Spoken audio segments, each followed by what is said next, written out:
Welcome to Power Greater Than You, a podcast about recovery, hope, and transformation. Hosted by JD and Sean, we dive into life-changing stories, spiritual growth, and the journey beyond addiction, because the power to change is greater than you.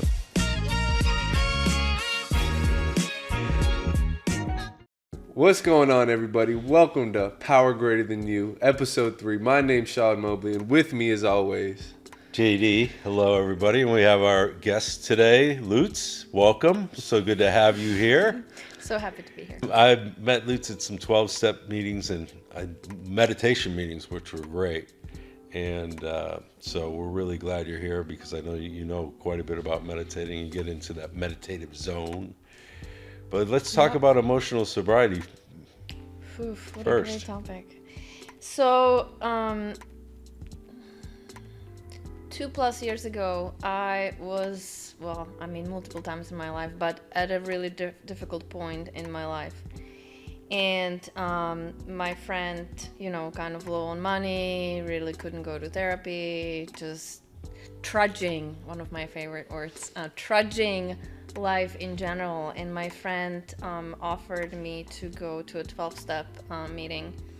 She goes like, free therapy, why don't you just go? Like, you need to do something, you need to do anything, I was really, really drowning at the time. And I'm like, sure, why not? Like, what else do I have to do, right? So I did, and my first meeting ever, chaired by JD himself.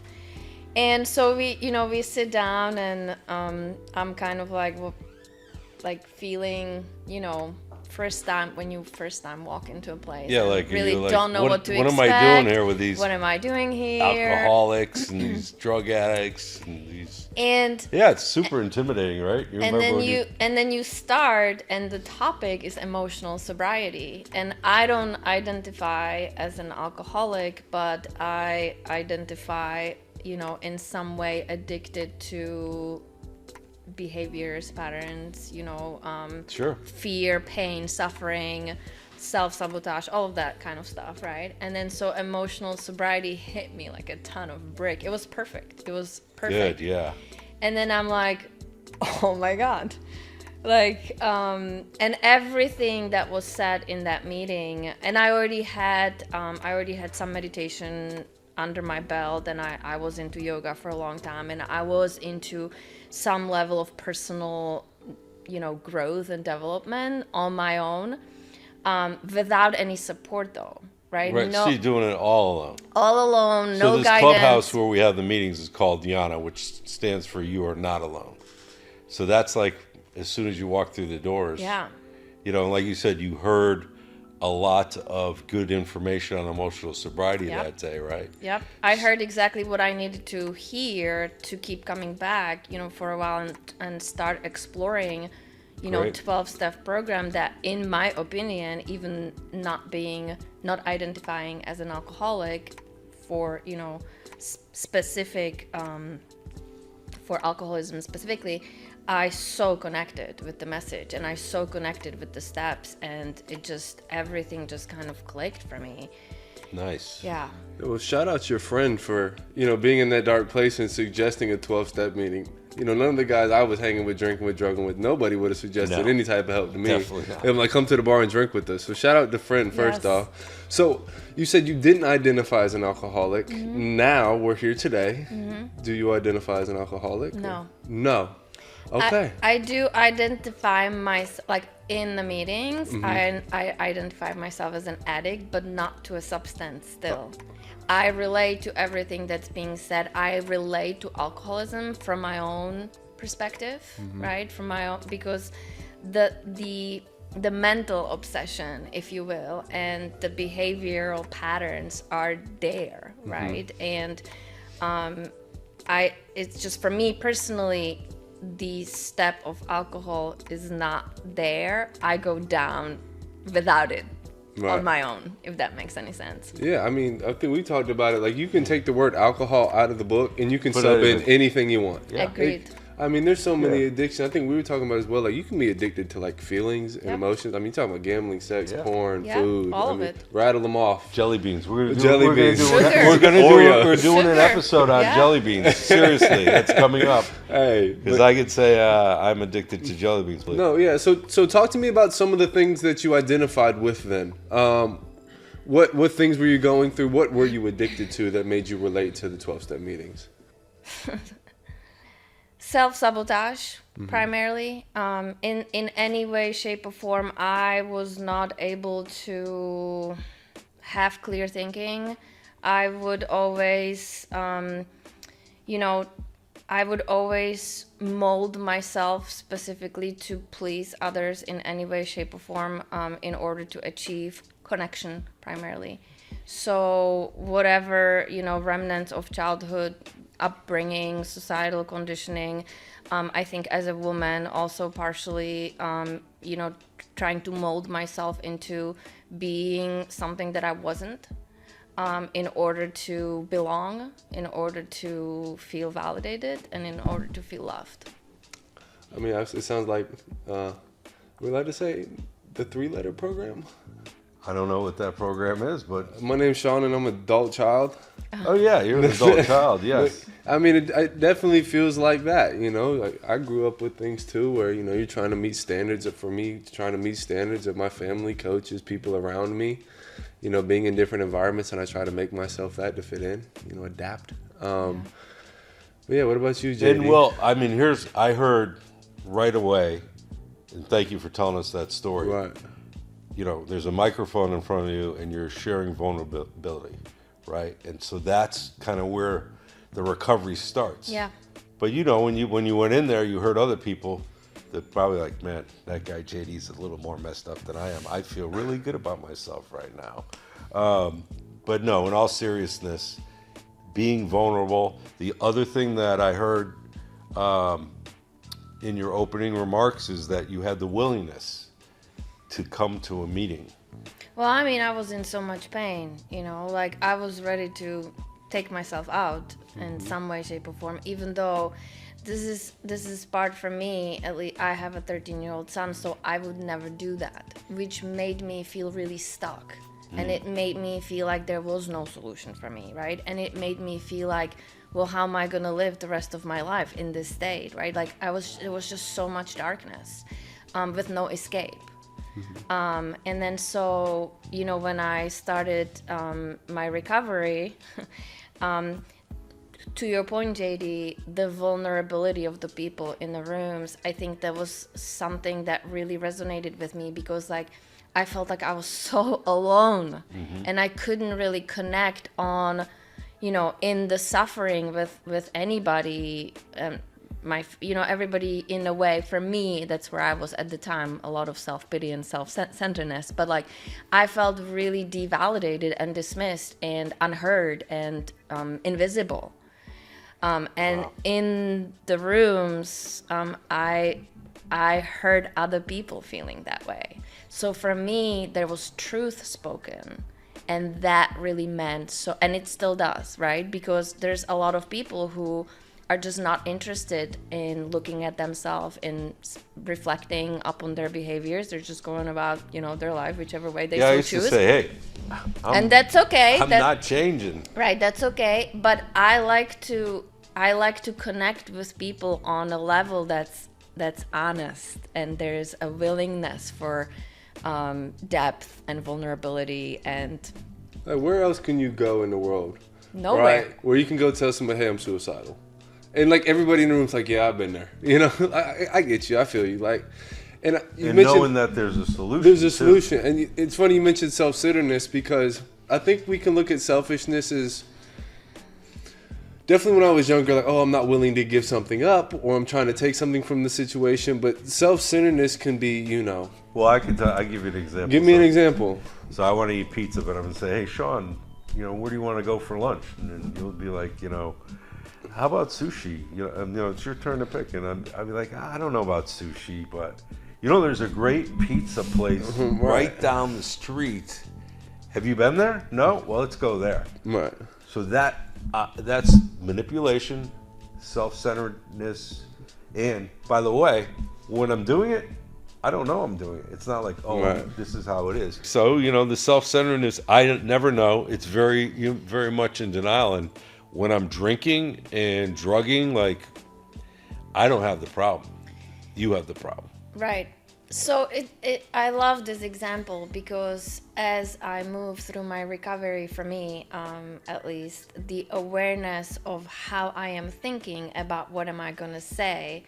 So as you were talking about the pizza example, I'm thinking, well, if I'm doing it on purpose, if I'm aware that I'm doing it on purpose and I'm trying to manipulate Sean to get pizza instead of sushi, instead of offering that as an option, which would be okay, where he was like, oh, I'm okay to get pizza, then, in that case, I feel like it's okay. So it's fine line running self-centeredness and not, and then there's the component of awareness, which I think the more time I have in recovery, the more awareness I'm gaining about my thinking process, myself, everybody else. And then so I'm picking up on these clues, not only from myself, but from other people, where how can I not be manipulative, but still offer that as an option and for that to be okay? Yeah, no, that's good. I mean, for me, emotional sobriety, like, what does it mean? Like, what does that mean? For me, it means peace and serenity around chaos, where I used to be creating the chaos now, and things. I don't want to say that I always, emotional sobriety ebbs and it flows. Like it's, for sure. And it's based on things like what we're going to talk about next, meditation.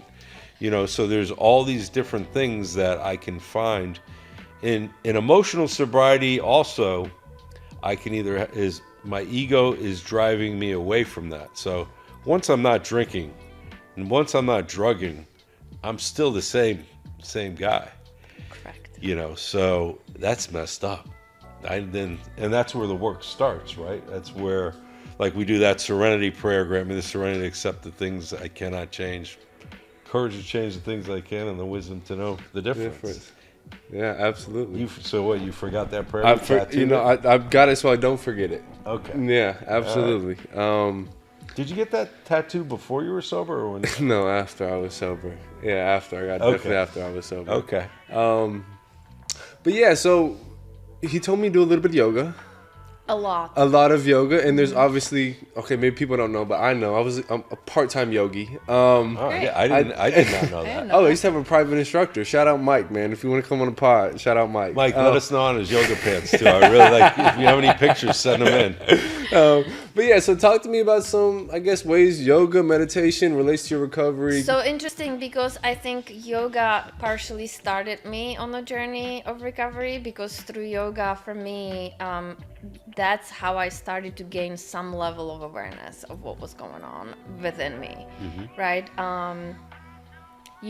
Back to your point about emotional sobriety, like, and then I'll return to yoga immediately, but you don't know what you don't know, and until you know it about yourself and then have that perspective, you cannot make change. That's just what I happen to believe, right? And then so yoga is really interesting from that perspective, because I used to say yoga saved my life. That's what I used to say. I teach yoga, I teach meditation. I've been doing it for a long time, but I used to say yoga saved my life, until later in my recovery, I realized that yoga didn't save my life. Power greater than myself gave me yoga as a tool to help myself to save my life. And then same with recovery.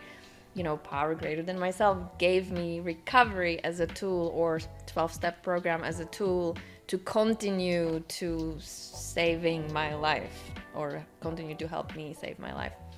But yoga is really interesting from that perspective, because yoga brings you into your body. And for most people, the easiest way to connect to awareness is into body awareness, unless there's somebody who has like a specific trauma where they had to disconnect from their body, right? But for majority of people, it's really easy when you are doing a physical exercise, and yoga in particular is so like zoomed into the how do you feel in this shape, what hurts, and we kind of try to bring you specifically, not you can do that in a gym, but it's just you're not encouraged the same way as you are through your yoga practice to connect to breath, connect to some physical sensations through your body, and starting your in a way journey on awareness through that.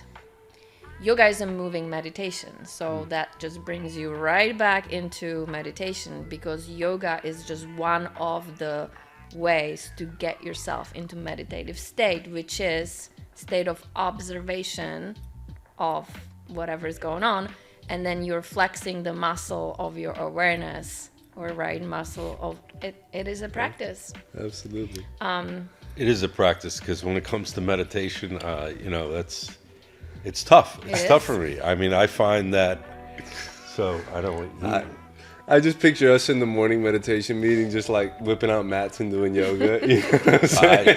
I can't even sit Indian style, so I don't know. When it comes to flexibility, I don't know what that is. Right. But when we anyways. meditate, Yeah, so we can get into that observing state. I love that. So tell me what's your observing state? Well, I mean, when you talk about those meditation meetings, I think that's where we all have met. And I mean, for me, meditation, the power of, just like a power greater than you, that means more than one. The same thing with meditation. So as a group meditating, I can almost feel like the energy in the room as we're meditating. Turn the lights off, it's candlelit, it's a 12-step meditation. We read some literature, recovery literature, we meditate on it, and then we share like what comes up in the meditation, which always can be, a surprise. Mm-hmm. Some of the things I like to mess with some people when I'm leading the meditation and say, okay, whatever you do in your meditation, do not think about pink elephants. So you try and do that at home. You'll be thinking about pink elephants. Yeah. Sorry. All day long. Yeah, so I think we're talking about this because it is step 11 in the 12 steps. Yes. Let's go through the first part. We sought through prayer and meditation. It doesn't say prayer or meditation. It doesn't say one or the other. I always thought it said or, like I have a choice. Yeah, we, left to our choices, we fall off the deep end. But yeah, for me, when we do meditate, my meditation, it definitely starts off with me talking to my higher power. I don't know what I'm looking for, or, just say, whatever you got going on right now, talk to me. And then it kind of just flows whatever I'm going through, I'm no expert by any means, but I love your popping of the bubble, right, when I'm meditating. A thought comes in, think about it, observe it, pop it, let the next one come through, pop it, and go through. So I don't know. I know there's plenty of ways to meditate. Endless. So I don't know. Give us, because I need some help, and I guess some of the viewers some help on ways to meditate, especially in early recovery. Because for somebody to sit there for 10, 15 minutes in silence is a very difficult task. And I'm sure you get to 30 hours. Give us some 101 beginner meditation. I started meditating in the shower. I think sometimes, and it's really setting yourself up for success. It's huge as far as meditation. So starting simple and short, 5 minutes, 3 minutes, 5 minutes, 7 minutes. It could be a song. As I progressed through my meditation practice, songs were a big thing. So there would be like a 10-minute song, and you can find specific songs that are conducive to meditation. By the way, one of the Pink Floyd songs is actually really great for meditation. Side story, but I started in the shower, and I think it was kind of coincidental. I wasn't really planning on that being a meditation, but as I again was in a difficult time in my life, and I was already doing yoga, so I had some relation to body awareness and physical sensation, where I was able in some way to observe from a neutral standpoint of a witness, not to be swallowed or not to be intertwined with what I was feeling, if that makes any sense, right? I was able to kind of just feel the water, feel the warmth of the water, the sensation of like things kind of falling or being rinsed off of me and then just going down the drain was a part of that, right? That made me feel somewhat lighter just internally. Interesting. Yeah. And then I was able to start slowing down my thinking and then start to watch the thinking and not be part of the thinking. Does that make sense? And then baby steps, literally. And I mean, because it's interesting when I think back at that time, the shower was just such a big part of me trying to make myself feel better and relax, because I was just so, in all kinds of darkness. And then so as I did that basically every day, right, it just kind of became easier and easier and easier. And I became to look forward to get in the shower, to have the clarity that I was offered, because there was this space of separation between me, bless you, and myself. And then, so that's how it started for me. And I tell people, like, walking, golfing, gardening, running, a lot of people can get into the zone, right, where they can separate themselves from the inner themselves, and they're able to find that witness perspective where you're able to watch yourself think from a separation within yourself. Does that make sense? Yeah, and is that kind of like planting the seeds of emotional sobriety? I mean, is that your experience? Can Yes. you get it right away? And flexing the muscle, right? So like you said, it's a practice. It doesn't happen overnight. Just like you go to gym, you build up strength and you build up endurance and or yoga flexibility. Same with meditation. You build up the muscle of awareness where you're able to witness better and better, longer and longer. Not every day. It's, every day is a different day. Sometimes it's easy, sometimes it's hard, sometimes you can get there because you are experiencing whatever you're experiencing, but it gets easier and easier. And yes, and then the more, back to emotional sobriety, the more you're able to separate yourself and watch the internal dialogue, right? Then you're gaining this perspective on what's going on with you internally from another point of view, that then allows you to be like, well, maybe I'm a little too egoistic, or maybe I'm too self-pitying, or maybe, you just kind of start getting additional perspective. Does that make sense? Some signs, some signals, some conscious contact. Conscious contact. I think that's what it is. Yeah, it's also putting in the work, right? God's not just going to give you something if you're not putting in the work, I don't know where along the lines I went in my life where I thought I would go through something, figure it out, and then I would have it figured out for the rest of my life. So that flexing of the muscle really resonated with me. It's a constant practice. It's going to the gym every day, and it's emotionally going to the gym, which I don't think really we touch on enough. I love the flexing of the muscles. So. I look at it as emotional hygiene too. Just like you brush your teeth every day, if you meditate every day, there's a certain level of cleaning that's happening in your mind, in your heart, and then, like you said, the connection to something bigger than yourself. The channel, I feel, is clearer, and then I've never heard it described that way. I like that a lot. We need some emotional hygiene around here. hygiene. So when you're brushing your teeth, Yeah. okay, you might want to meditate right after that. Well, And if you didn't brush your teeth today, well, Hey. not only do we have a problem with meditating, but you might have a problem at the dentist. when I was drinking and drugging, I couldn't brush my teeth. You know what I'm saying? No. You know that prayer and meditation, right? I will say to anybody in recovery, like for me, for the first 3 years of recovery, like I didn't do meditation. Like I would just do, I'm going to do 5 minutes of meditation. It would end up being 2 minutes of meditation. Yeah. Opening my eyes, looking at the YouTube video, Yeah. And then, so anybody that hasn't really experienced this meditation in recovery, I would really encourage you to look up meetings that have meditation, because there are what they call 11-step meditation meetings.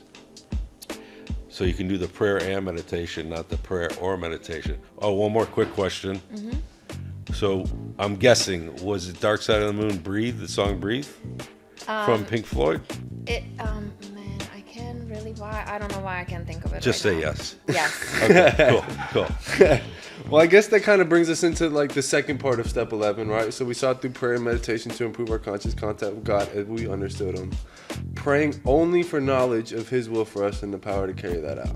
It literally tells us in the steps what to pray for. And I find myself, I don't know about y'all, praying for things that I don't think God wants me to have. I don't know, doesn't want me to have, but I'm praying for selfish, egotistical reasons, right? Yeah. So I don't know about y'all, your experience, but talk to me about this second part of step 11, how you guys feel about it. You want to go? Go ahead. It looks like you have some good.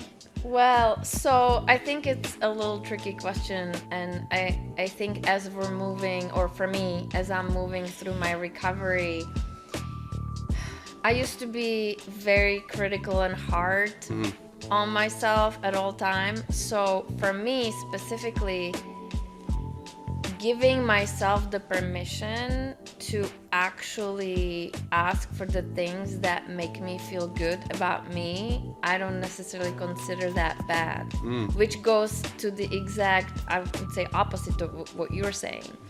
So I think it really depends where you start your recovery, because like some people are more on the self-centered end of the scale, and some people are on the self-sacrifice, sense end of the scale.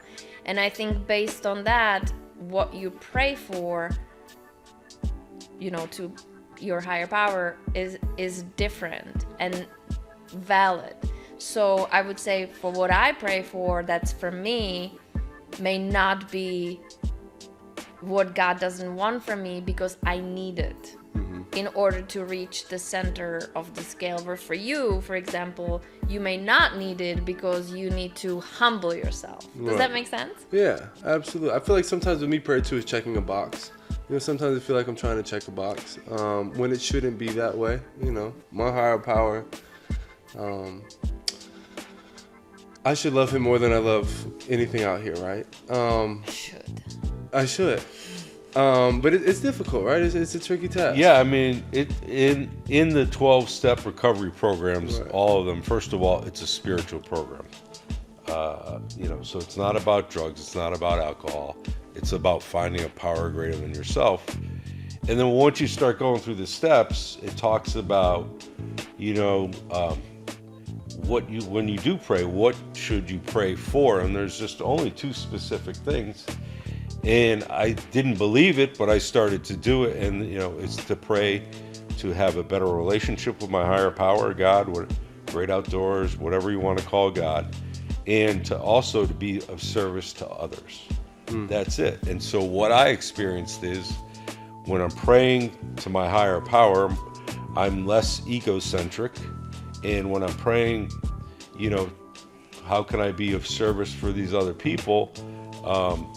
My relationship with them changes, and things seem to the things that I thought I wanted, I get even more fulfilled and bona fide by just that simple process, So I don't know if that makes sense. That's my experience. Sure. I think the experience of, so I heard that in a meeting. I heard praying is talking to your higher power and meditating is listening to your higher power. And I really like that. I like that distinction because then it makes it a two-way street, right? It's a conversation in a way. I relate to what you said though, Sean. I struggle with praying. Meditating is way easier for me. Listening is easier for me because like you said, I don't want to necessarily be selfish, but at the same time, I live in a 3D world, and there we are 5 sensory, right? Touch, feel, smell, taste, Sure. right? So there is a reason for all of that in existence. We still need to interact with that, but what's the healthy way? It's back to what is the balance? But I really struggle with I don't know how to pray, because is it wrong? If I ask, if I am need a new job, is it bad for me to ask for a new job because I need it? I mean, I still have to pay my rent, you know what I mean? So how do I go about that in a way that is not selfish? I don't know the answer, but Yeah, well, I remember as a kid would just grab some clay and mold it to, so my higher power is basically one of my understanding. And so however that works, I mean, the 12 steps guide me through life. They got me on track, like you said. I was lost. I was all alone in my addiction, which is exactly where I wanted to be. And then once I started going to these meetings, it was different. And some of the meditation tips that I've experienced, even like simple things like when meditating, if you have your hands facing upward, like right now when I do that, go ahead guys, go ahead and do that. That's great. I love it. Doesn't it feel like you're receiving energy? At least for me it does. And if it doesn't for you, that's okay. And then more of a grounding, I put my palms down on my thighs and it feels like I'm more grounded. Oh, I also remind people to keep their feet flat on the ground. Unless you can sit crisscross, which I Yes, that's not happening. That's definitely. I could pray to God forever. I'm never sitting crisscross. But yeah, so those are some of the things. And then what happens to me when I'm meditating, the thoughts come and go, as you said, and you don't know what to expect. But it's the relationship with those thoughts. Like there's no place for judgment. Like my ego loves to say, oh, that was a really good meditation. That was so good. Or, oh, that was a bad meditation. It was so noisy. I can say this because I'm Sean's sponsor. And Sean was, when we did step 11, he was doing meditation all the time. And I have to say, he's always been willing and he does love the meditation. But there was one time where, I opened up the meeting and I said, Sean, what do you think? And thought he was dead, but he was sleeping. I was snoozing. He was sleeping. So, we talked about don't get so relaxed that you have your head on the table. And you're a good sport for that. Hey, because you are excellent at that practice. Like you said, it's practice, it's work. Absolutely. Well, thank you. Well, good thing is progress, not perfection. And at the end of the day, God sees we're trying, right, and sees we're aligned and putting practices into place. And at the end of the day, we have no control of what's going to happen, right? We have no control. Oof, no control. So it's pretty simple. Faith, prayer, meditation, or fear. False evidence appearing real. I have two choices. That's it. And if I go to the fear side, I'm drinking and I'm drugging and I am just going to become exactly who I've always been. Which is a self-centered addict that will hurt people even though I don't want to hurt people. Yeah. That will hurt myself even though I don't want to hurt myself. That will burn things to the ground because I don't feel like I deserve it. So I like the faith side.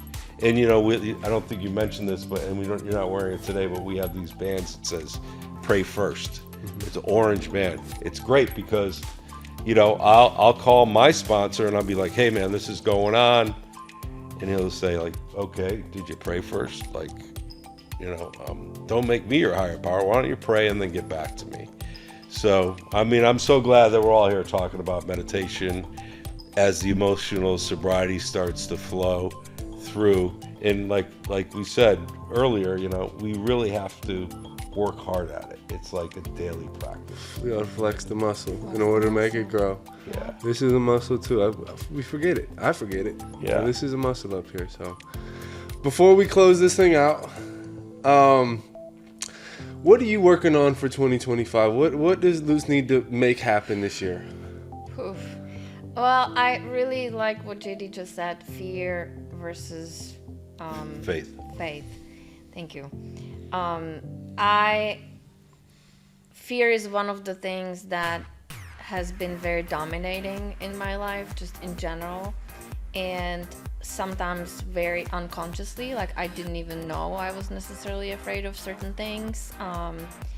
And a lot of there's a lot of things like, oh, fears are irrational and this and that.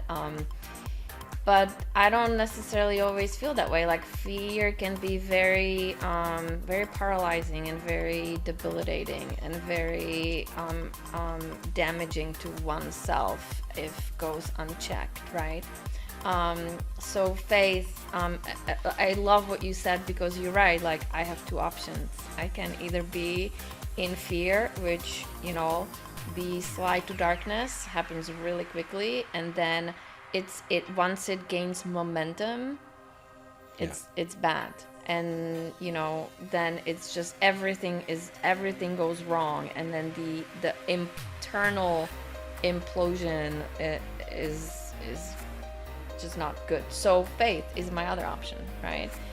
And then so if I lean into faith, so to answer your question, or love, faith, love, all that higher vibration emotions, if I lean into faith, then my option is to maintain a proper connection to my higher power. That's my only option, right? And then, but it's also very simple dilemma, because it's either this or that. This is no good, and it's not fun, and it's like doesn't get me anywhere. So then this is really my only option and my solution if I want to be useful to anybody, right? Myself included, and everybody else. Like, absolutely, the better person I can be, the better the world is going to be, and everybody in it, right? So I guess that's my answer. 2025, fear versus faith. Absolutely. Okay, I like that. So, last thing before we're going to play a game today. I guess it's a game, but a new segment on Power Greater Than You titled Last Call. I'm going to rattle off some questions to you, and you're going to give me brief one-word, one-sentence answers, okay? All right. You ready? Yep. Best piece of advice you ever received? Oof. Did you pray? That ding was not for me. I don't know. Who's your go-to support? Hey. 12-step program? Absolutely. Favorite book? Tuesdays with Morrie by Mitch Albom. Guilty pleasure? Ice cream. Favorite sober activity?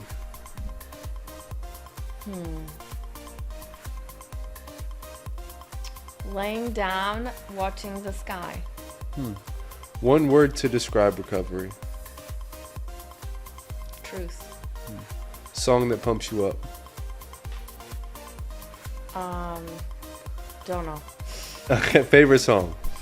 One by U2. Okay. And then last one. Most unexpected part of sobriety. Truth. Truth. All right, well, that's it. That's a wrap on great. that one. That was great. cool. Lutz, thank you for being here today. It was great. Hopefully we'll see you in the meditation rooms. Hopefully you'll see me again here. Yes. Absolutely. Oh, for sure. We'd love to have you back. Thank you so much. All right, thanks, Lutz. Thank you. If anybody is struggling with alcohol addiction and needs help, please feel free to reach out to us or go online and check your local clubhouse or recovery center. Please check yourself in. Don't wait too long. Call a friend, somebody, anybody. If you really need help, don't be afraid to make that call, make that leap. And as always, make sure you like, comment, and subscribe on here. Make sure you follow us on Instagram and stay tuned for more content on Power Greater Than You. Thank you for tuning into Power Greater Than You. Your support is helping all of us grow closer to a power greater than ourselves. If you or anyone you know is struggling with addiction, don't hesitate to reach out. Help is on the way. Together, we're all getting closer to a power greater than ourselves, one step at a time.